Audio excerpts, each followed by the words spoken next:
Thank you very much. In fact, I think the Vice President spoke about this at a public forum yesterday. There's a lot going on. The Presidential Council on Enabling Business has been set up, bringing ministers from across the board who work on the things that affect manufacturers, the private sector on a regular basis. And we've been engaging actively with stakeholders in Lagos and in Kano as two key business points to find out exactly what are the constraints and to work with the state governments to help reduce the constraints. And recently, we've been working with the World Bank to sort of see what are the areas in which we need to sort of help improve the business environment. And as the VP said yesterday, some regulations will soon be coming out that will just take steps to make sure that businesses don't face the kind of constraints that they face. In other words, there will be provisions, for instance, to say that if you don't get a response by a particular date with regard to a particular application, you should take it as having been approved, for instance. There will be provisions that set timelines and deadlines for responses to be given to business processes. There will be provisions, for instance, to say that the government agency cannot ask you for information that is in the hands of another government agency.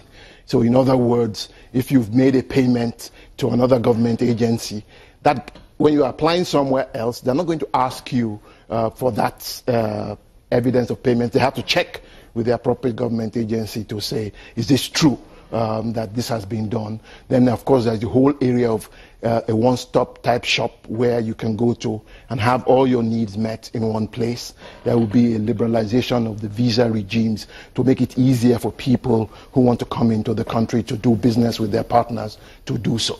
All right. When you spoke about you hope to also raise revenue without necessarily increasing taxes, I see people tweeting about it already saying, well, good, they hope it will also apply to the calls and hoping that they don't raise taxes on the calls. But now, yesterday we also had the LCC here, and he says for manufacturers to get their goods out of the country, they need, I think he said, about 200 signatures.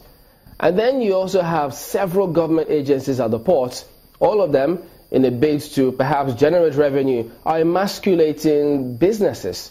So what is being done about those key areas?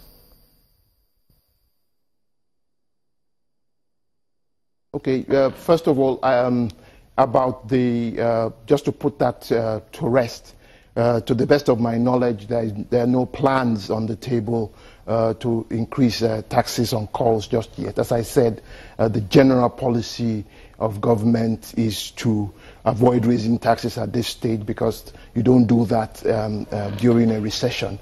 But that's just to put that to rest. But the whole issue, I think, will be clarified sooner rather than later.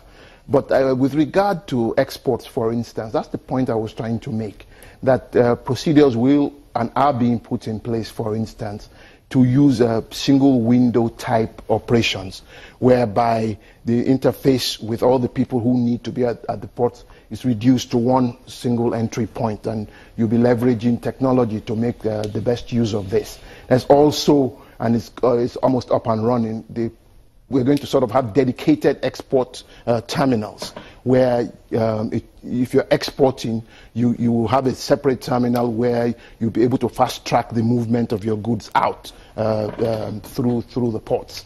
So as I said, there's a lot going on in different strands, but the effort now is to try and bring them together and to fast track action with regard to making these things happen. So you're looking at a separate export terminal, but then what's going to happen in the meantime? Because that looks like a long-term plan. No, not at all. In other words, the terminals exist already. You just find a dedicated area and say this is dedicated to exports, and while the rest works with imports. And it's important to realize that imports are also important. So it's not as if nobody makes everything they need. Even the greatest manufacturing nations in the world import some of their imports. But then you have to acknowledge that there are huge questions when it is easier to import than to export anything. No.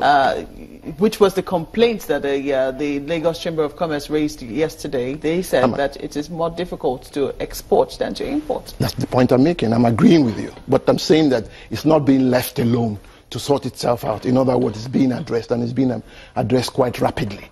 In other words, a lot of thinking has gone about it. And that's why I said, for instance, why don't we start with seeing whether we can have dedicated export terminals to start with? That shows that some thinking is going around it. Thinking around single windows. How do we just make sure that operations at the ports are fast-tracked and you don't have to interface with more than one point as an importer or an exporter, and the rest of the people who have business in the ports will then interface through the use of technology. So all these things are in place. I don't think they will take that long. It's just a question now of ramping up in terms of delivery to make sure that these things happen. When you say that you don't think that it will take that long, how long exactly are we looking at? Well, I'm not in charge of port operations. But what I'm trying to say is that timelines will be set, deadlines will be given, that we want you to start doing this by so date, right? So in some cases, the timelines given could be a month. In some cases, timelines could be 2 months. In some, they could be 3 months. But the idea is that there will be movement, and movement in a positive direction to ease the log jams.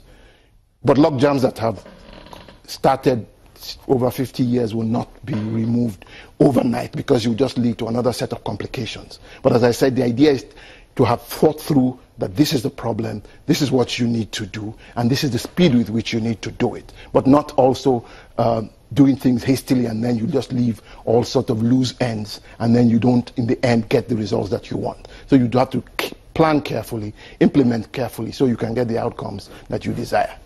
What do you say to those who say that there is some lack of coordination, between certain important government agencies and parastatals? They believe that certain key heads should belong to the economic team, and sometimes, for instance, they tend to criticize the CBN for intervening in everything, and they wonder whether or not the Ministry of Finance is also involved in whatever it is that the CBN is doing. Okay, let me address the coordination problem up front. It's not true. The economic management team meets every week, sometimes twice a week, sometimes late at night, deliberating and sharing views. But as with all aspects, there are always, what do I call it? There are always interfaces that need to be properly managed. So the central bank has its own role, statutory. And it was, don't forget, the central bank independence came about from historical factors. It came about from the tendency in many countries in the past to just print money. And then you just go into hyperinflation and you get 1,000. So a lot of people pushed for central bank independence to ensure that you can't say just go print money. But there are other dimensions to their work as well. And the question you must ask in terms of a developing country is that should a central bank just be a purely monetary authority, or should it have a developmental role? I think it should have a developmental role. But to say that there is no coordination, there is coordination, but there are tensions sometimes between policy, because you have different policy objectives and you have to manage them to get the best balance. And that's what a team meets regularly to debate and argue and say, why don't we do it this way? I have these concerns, I have these difficulties, why don't we find it? So there's a lot of ongoing interface, there's a lot of ongoing work, and I think by and large things will be resolved eventually. But I always like to make the point that I think we have to realize that economics is not physics. I always like to say that.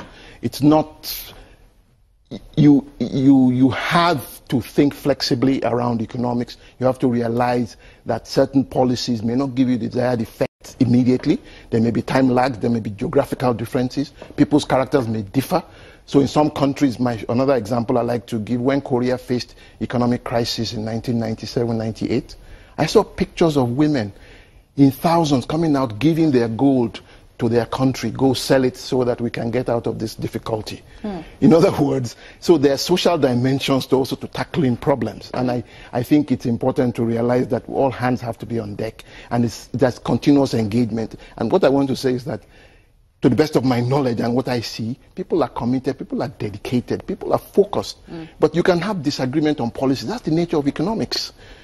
Well, Dr. Dipeolu, I think that'll be a fine place to leave it. We have to go now. I've been speaking with Dr. Adeyemi Dipeolu, who is Special Advisor to the President on Economic Matters in the Office of the Vice President. Sunrise Daily will take a break now and will continue in just a moment. Do join us again.